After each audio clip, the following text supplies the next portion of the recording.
Driving a tractor, climbing a tree, you can find it all in Cotton Top 3.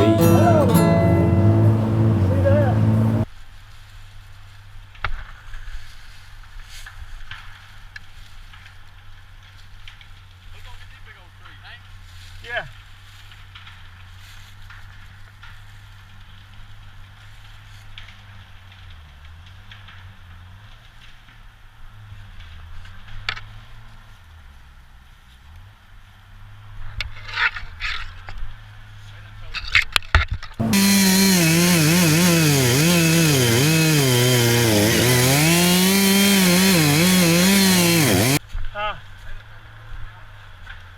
Okay, it was over loaded with the processor. Look at it.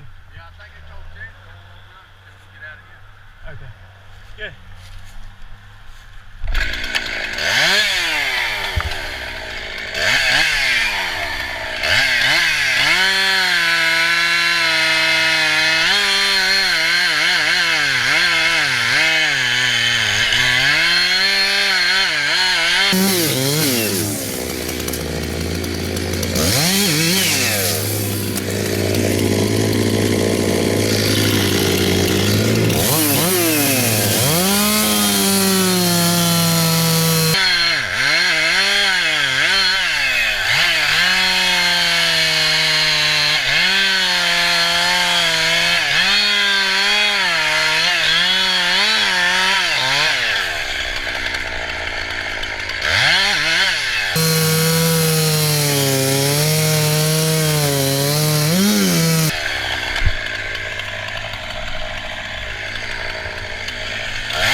Put that other wedge on that right side right there.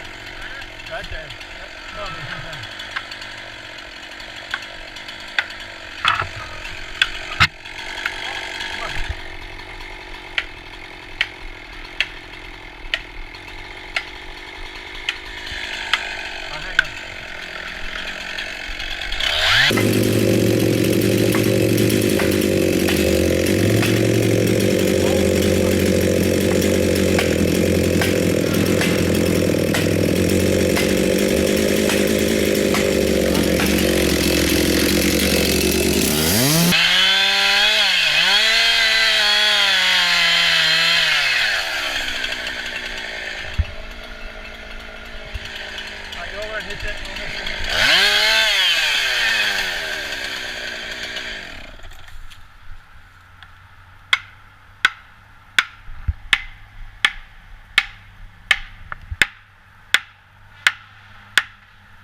all right, come on. That camera's looking straight up at that tree right there. Awesome. Awesome, awesome, awesome. All right, Oh, yeah.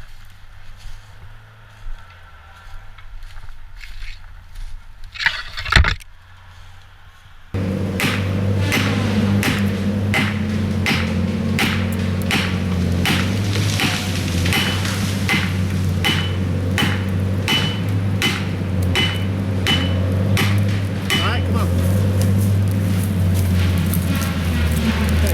Oh yeah.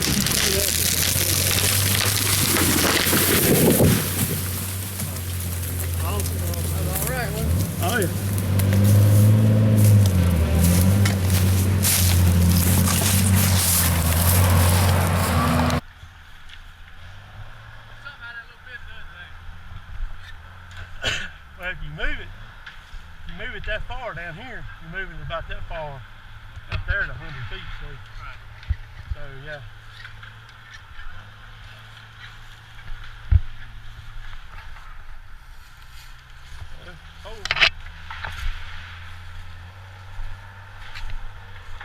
Yeah, there's more of these tree videos right here from this same sequence that I'll put up. I'll get them edited up later and done up. I'm going to, let's see, probably tomorrow's video after this one right here will be a video that I did down in my shop, straightening the bumper out on my truck a little bit, or the best I could with my John Deere 5075E tractor, trying to do that. So I'll let y'all watch me fight with that thing and try to straighten it up. But again, I enjoy cutting these trees down, and it's fun. Scott, he helps me a good bit when I'm doing this, and it's fun with him because he's not really understand the dynamics. He's never really been around that stuff like this, so he asked me a lot of questions, and it's fun to kind of fill him in on it. And you heard me talking about the lift on the wedge. I mean, you're talking about, you know, that much lift at the stump, but you just lift it just a little bit. I mean, you take 60 or 70 feet up in the air, it moves it a lot, and all you got to do is just get that tree to lean just a little bit, and it's gone. I've had several people comment on the bore sawing technique that I use. Some people call it bore sawing, some people call it plunge cutting. There's 100 different ways to cut the tree down, but doing it that way, I'll do a tutorial one day about doing it like that. One day when the weather's good, the wind's not bad or anything like that. The beauty of that cut is you make your hinge before you cut out of the tree. I had somebody comment on the video, Sunday's video, talking about it. Just scared them to death that I was standing right there when that tree started to fall, and I thought, well, you know, most of the time people who face it and then they start cutting in from the back, they're nearly standing there the whole time while the tree is falling, while they're trying to make their hinge. At least I have done, you know, made my hinge, and I'm standing back. The tree, the beauty of the hinge is it'll hold that tree until that hinge finally breaks right before it's getting down toward the ground. And usually by then you should be well out of the way. So that's why I do it like that. It is a little bit more work to push that saw into that tree like that, but for me it is the safest way, and it guarantees me, and I'll get into this when I do a tutorial about it, it guarantees me that the tree is going to do exactly what I want it to do. And so that's why I do it the way I do it right there. And there's nothing wrong with other people's way of doing it or anything like that. It's to each his own, but for me, that's the way that I do it. And I can pretty much take anybody with very minimal saw experience and teach them that method, and just a little bit explaining to them, and have them be able to cut trees just like that, just like I'm doing, and safely putting them on the ground. So I hope y'all enjoyed that, running around with the Husqvarna chainsaw.